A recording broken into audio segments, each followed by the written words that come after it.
Grandmother realized the unusual mood of the Little Mermaid. Aiza, how are you? Grandmother, I think I'm in love with a human being. He's a prince, he is so handsome, and he has black eyes and a high, smooth forehead.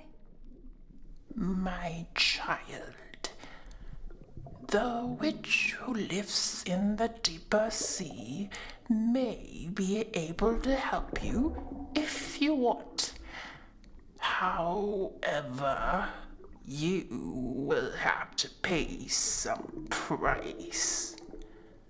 So, what price will I pay? I don't know. Maybe it's losing your beautiful singing voice, or never going back to the bottom of the sea again. I'll think about it seriously, Grandmother. At length, she could bear it no longer and told one of her sisters all about it. Then the others heard the secret, and very soon it became known to several mermaids, one of whom had an intimate friend who happened to know about the prince. She had also seen the festival on board the ship, and she told them where the prince came from and where his palace stood. Come, little sister. Then they entwined their arms and rose together to the surface of the water, near the spot where they knew the prince's palace stood. It was built of bright yellow, shining stone, and had long flights of marble steps, one of which reached down to the sea. Splendid gilded cupolas rose over the roof, and between the pillars that surrounded the whole building stood lifelike statues of marble. Through the clear crystal of the lofty windows could be seen noble rooms with costly silk curtains and hangings of tapestry and walls covered with beautiful paintings. In the center of the largest salon, a fountain threw its sparkling jets high up into the glass cupola of the ceiling, through which the sun shone in upon the water and upon the beautiful plants that grew in the basin of the fountain. Now that the Little Mermaid knew where the prince lived, she spent many an evening and many a night on the water near the palace. She would swim much nearer the shore than any of the others had ventured, and once she went up the narrow channel under the marble balcony, which threw a broad shadow on the water. Here she sat and watched the young prince, who thought himself alone in the bright moonlight. She often saw him evenings, sailing in a beautiful boat on which music sounded and flags waved. She peeped out from amongst the green rushes, and if the wind caught her long, silvery white veil, those who saw it believed it to be a swan spreading out its wings. Many a night, too, when the fishermen set their nets by the light of their torches, she heard them relate many good things about the young prince, and this made her glad that she had saved his life. She remembered how his head leaned on her arms, how she sang for him all night. The Little Mermaid finally made up her mind. She wanted to see the prince and stay with him forever. She went to find the witch. So, the Little Mermaid swam towards the deep seabeds that had not a beam of light. Once, her hair became entangled by seaweed in the dark, and once she was scratched on her arm by rough coral. Beyond the deep seabeds was the witch's house, which stood in the center of a strange forest, where all the trees and flowers were polypi, half animals and half plants. They looked like serpents with 100 heads growing out of the ground. The branches were long, slimy arms with fingers like flexible worms, moving limb after limb from the root to the top. All that could be reached in the sea they seized upon and held fast so that it never escaped from their clutches. The Little Mermaid was so alarmed at what she saw that she stood still and her heart beat fast with fear. She came very near turning back, but she thought of the prince and her courage returned. In the end, she reached the witch's residence. I know what you are asking for. It is very stupid of you, but you shall have your way. Though it will bring you to sorrow, my pretty princess. You want to get rid of your fish's tail and to have two supports instead, like human beings on Earth, so that the young prince may fall in love with you. But I will still fulfill your wish. However, I must be paid. Also, and it is not a trifle that I ask, you have the sweetest voice of any who dwell here in the depths of the sea.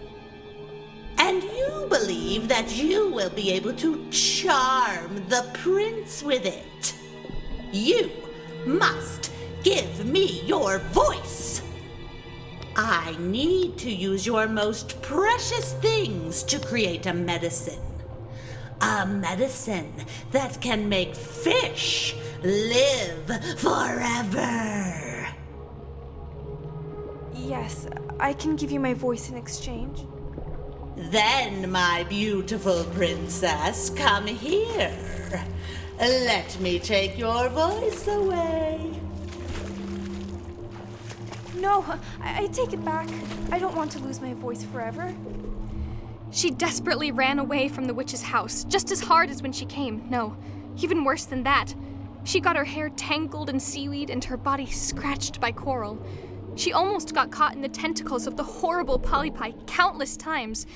The little mermaid shed tears in pain, and her tears turned into pearls and fell to the bottom of the sea. Finally, the little mermaid escaped. However, thinking that she would not be able to be with the prince, she was so sad that she couldn't sleep at night.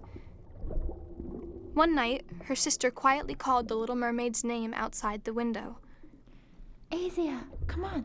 Look, I brought you the potion that can make you grow legs. What did you use to exchange potions with the witch? I didn't exchange it. I stole the potion while the witch was asleep. Get out of the sea quickly before the witch notices.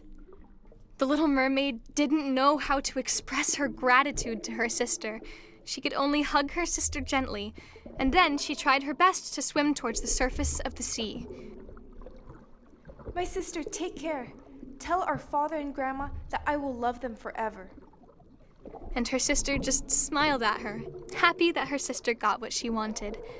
But the feeling was bittersweet, because they both know that this would be their last time to see each other. When the little mermaid woke up, she found herself passed out on the shore beside the prince's ship. The prince saw her and walked towards her. Beautiful miss, would you like to sing a nice song for my dancing party? The little mermaid agreed.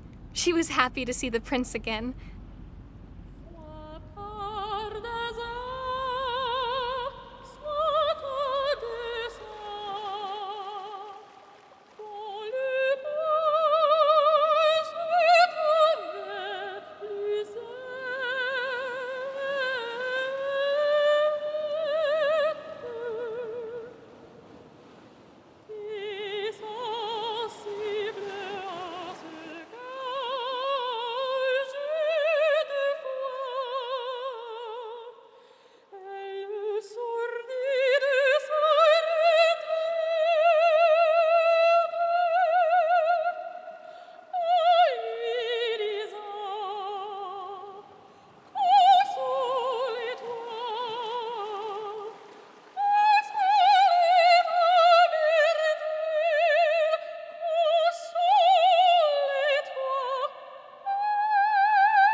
When she finished singing her song, everyone was so enchanted by her beautiful singing that they even forgot to applaud. The prince's memory was awakened by the little mermaid's singing, and he remembered that he had fallen in love with her a long time ago. Aiza, I was so fascinated by you that I couldn't stop thinking of you at every moment. I've been looking for you for a long, long time. From the day you saved me. It was you who saved my life. I think I fell in love with you a long time ago. I will always love you. Will you marry me? The Little Mermaid was so surprised that she forgot to answer. When the prince knelt down in front of her and took out a bunch of flowers and a ring, she finally recovered. I will, my prince. This is the happiest day of my life. Oh, I'm too happy. My fondest hopes are now fulfilled.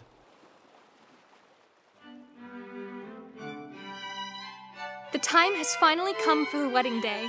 The prince brought the Little Mermaid back to his palace, where he was preparing to hold the biggest wedding in the country. All the residents went out into the streets. Some people played music to send blessings to the wedding. The heralds rode through the town, proclaiming the marriage. The handsome groom and the beautiful bride completed the wedding with the whole town as witnesses. Cannons were roaring, flags were waving, people were dancing. Since then, they have lived happily ever after, together.